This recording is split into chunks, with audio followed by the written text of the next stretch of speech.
మరి చంద్రబాబు సైకిల్ పరిస్థితి ఏమిటి అని చెప్పి ఒక్కసారి గమనిస్తే, చంద్రబాబు నాయుడు గారి సైకిల్ పరిస్థితి ఏమిటి అని గమనిస్తే, చంద్రబాబు సైకిల్కు ట్యూబులు లేవు, చంద్రబాబు సైకిల్కు టైర్లు లేవు, చంద్రబాబు సైకిల్కు చక్రాలే లేవు, చంద్రబాబు సైకిల్ తుప్పు పట్టిన పరిస్థితిలో ఈరోజు ఉంది. ఆ తుప్పు పట్టిన సైకిల్ను తొక్కటానికి, ఆ తుప్పు పట్టిన సైకిల్ను తోయటానికి ఇవాళ చంద్రబాబు నాయుడు గారికి వేరే పార్టీలు కావాలి.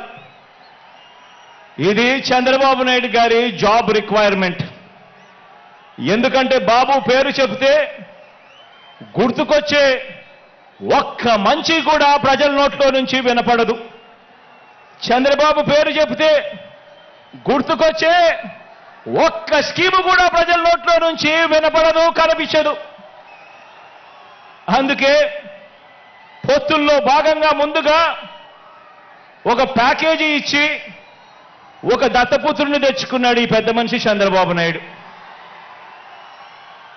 దత్తపుత్రుని ఎందుకు తెచ్చుకున్నాడంటే, ఈ ప్యాకేజీ స్టార్ అయితే సైకిల్ సీటు తనకు కావాలని అడగడు, తన వారికి సీట్లు ఇవ్వకపోయినా కూడా ఈ పెద్ద మనిషి, ఈ దత్తపుత్రుడు అడగనే అడగడు. ఎందుకు ఇన్ని తక్కువ సీట్లు నాకు ఇస్తున్నావు అని చెప్పి అంతకన్నా క్వశ్చనే చెయ్యడు.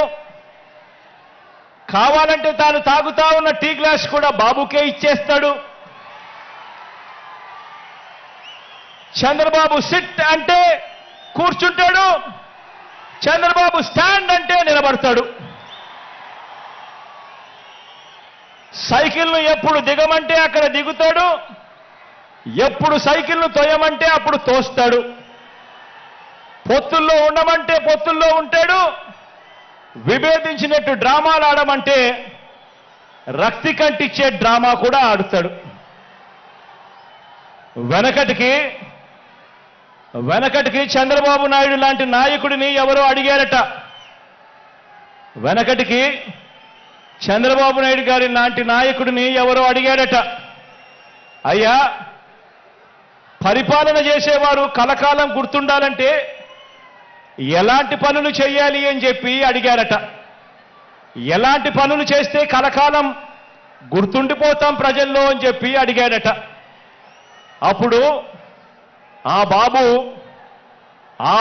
ఏం చెప్పాడంటే, ప్రజలకు అన్నం పెడితే అరిగిపోతుంది, ప్రజలకు చీర కొని పెడితే చిరిగిపోతుంది, ప్రజలకు ఇల్లు కట్టిస్తే కూలిపోతుంది, కర్రు కాల్చి వాత పెడితే మాత్రమే ప్రజలకు కలకాలం గుర్తుంటుందని ఆ బాబు చెప్పాడట.